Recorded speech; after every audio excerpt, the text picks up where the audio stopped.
ఓం నమః శివాయ. ఓం నమో నారాయణాయ. ఓం శ్రీ స్వర్ణాకర్షణ కాల భైరవాయ నమో నమః. ఓం ఒటుక కాల భైరవాయ నమో నమః. హరి ఓం. మా ఛానల్కి స్వాగతం. చూస్తున్న వీక్షకులకు, ప్రేక్షకులకు, ప్రియ కాళభైరవ భగవద్బంధులకి స్వాగతం పలుకుతూ మమ్మల్ని ఎంతగానో ఆదరిస్తూ ఉండబడిన ప్రియ సోదరి మనులకు అందరికీ కూడా ముక్కోటి ఏకాదశి పండగ శుభాకాంక్షలు. సనాతన ధర్మ వీక్షకులకు, సంరక్షకులకు అందరిపైన దత్తాత్రేయ స్వామి యొక్క ఆశీస్సులు ఉండాలని కోరుకుందాం. అలాగనే మార్గశీర్ష మాసం అనగానే శ్రీ వళ్ళీ దేవసేన సుబ్రహ్మణ్యేశ్వర స్వామి యొక్క జయంతి, కాళభైరవ జయంతి, దత్తాత్రేయ జయంతి సందర్భంగా మనమందరము ఎలాంటి విధి విధానాలు పాటించాలో సవివరంగా సంపూర్ణంగా తెలుసుకుందాం. 16వ తారీఖు 12వ నెల 2023 నుండి 31/12/2023 వరకు పుట్టినటువంటి వారికి ముందస్తుగా జన్మదిన శుభాకాంక్షలు. గతంలో వివాహం చేసుకున్న వారికి వివాహ వార్షికోత్సవ శుభాకాంక్షలు. ఈ 16వ తారీఖు నుండి 31వ తారీఖు వరకు ద్వాదశ రాశిలో గ్రహ గమనాలను అనుసరిస్తూ ఎలా ఉండబోతుందో సవివరంగా సంపూర్ణంగా తెలుసుకుందాం.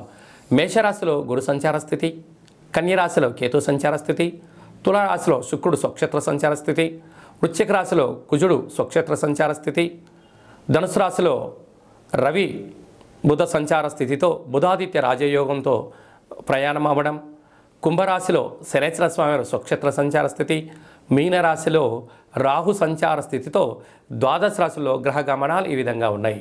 ఇక్కడ విశేషంగా శుక్రుడు స్వక్షేత్రకారకుడు, కుజుడు స్వక్షేత్రకారకుడు, శనేశ్వర స్వామివారు స్వక్షేత్రకారకుడు. విశేషమైనటువంటి 3 గ్రహాలు స్వక్షేత్రంగా ఉన్నప్పుడు ఎలాంటి ఉపయోగాలు ఉంటాయో సవివరంగా సంపూర్ణంగా తెలుసుకుందాం. మకర రాశి వారికి ఈ యొక్క కాళభైరవ జయంతి సందర్భంగా ఎలాంటి విధి విధానాలు పాటించాలో ఈ వీడియోలో సవివరంగా సంపూర్ణంగా తెలుసుకుందాం. మకర రాశిలో ఏ నక్షత్రాలు వస్తాయిగా శ్రవణ నక్షత్రంలోని 4 పాదాలు, ఉత్తరాషాఢ నక్షత్రంలోని 2, 3, 4 పాదాలు, ధనిష్ఠా నక్షత్రంలోని 1, 2 పాదంలో కలిపితే మకర రాశి అవ్వడం జరుగుతుంది. చాలామందికి పుట్టినటువంటి కాల సమయంలో డేటా ఆఫ్ బర్త్లో లేనటువంటి ఏకైక కారణం చేత పేరు యొక్క మొదటి అక్షరాన్ని అనుసరిస్తూ ఆ రాశిని తెలుసుకునే ప్రయత్నం అవుతుంది. అవి ఏ అక్షరం సరి పరిశీలన చేద్దాం. బో, జా, జీ, జూ, జే, జో, ఘా, గి అనేటువంటి వారందరూ కూడా మకర రాశి జాతకులే. మకర రాశి యొక్క అధిపతి శనేశ్వర స్వామివారు. వీరికి ఒకవైపు ఏళ్ళ నాటి శని చివరార్ధ సంచార స్థితిలో ఉంది కనుక ఇలాంటి కాల సమయంలో తొందరపాటు నిర్ణయం ఇది సరైన సమయం కాదు. వృత్తులలో, ఉద్యోగాలలో, వ్యాపారాలలో, సేవారంగ కార్యక్రమాల్లో చేసేటువంటి వారికి ఓపిక, పట్టుదల, సహనం, పెద్దవాళ్ళు చెప్పినట్టు వినడం, స్వయంగా తెలుసుకోవడం, దానివలన రాబోయే కాలంలో సమయం, ధనం 2 వృధా కావు అని గమనించగలగాలి.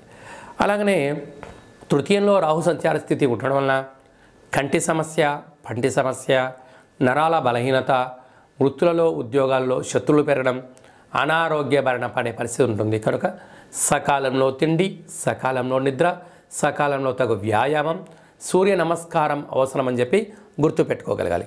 అర్ధాష్టమ గురువు కారణం వలన ఉద్యోగాలలో, చదువులలో, వ్యాపార సంస్థల్లో నిత్యము ఏకాగ్రత అవసరం, దైవనామస్మరణ అవసరం. లేకపోతే ఆవేశానికి వెళ్ళినట్లయితే అనేక రకాల అనర్థాలకు మీరే కేంద్ర బిందువు అవుతారు. తస్మాత్ జాగ్రత్త.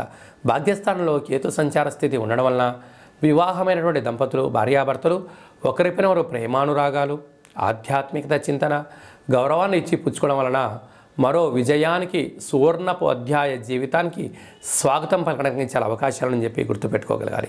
అలాగే రాజస్థాన్లో శుక్రుడు స్వచ్ఛతకారకుడు అవడం వలన స్వయం వృత్తులు, సేవారంగాలు, వ్యాపారాలు, విదేశాలకు వెళ్ళాలి, బంగారు ఆభరణాలు, నూతన వస్త్రాలు, క్రయ విక్రయాలు యోగదాయకం.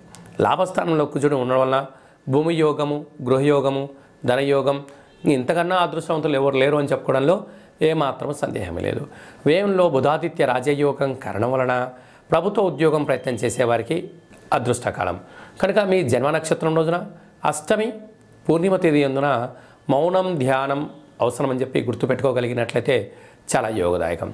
డాక్టర్లు, చేతి వృత్తులు, మెడికల్ వ్యాపారాలు, స్వయం వృత్తులు, హోటల్ వ్యాపారాలు, వస్త్ర వ్యాపారాలు చేసే సువర్ణకారిత వ్యాపారస్తులకు కూడా ఎంతో జాగ్రత్తగా ఉండడం వల్ల ముందు చాలా మంచి కాలానికి స్వాగతం పలికే అవకాశాలు చాలా అధికంగా ఉన్నాయి.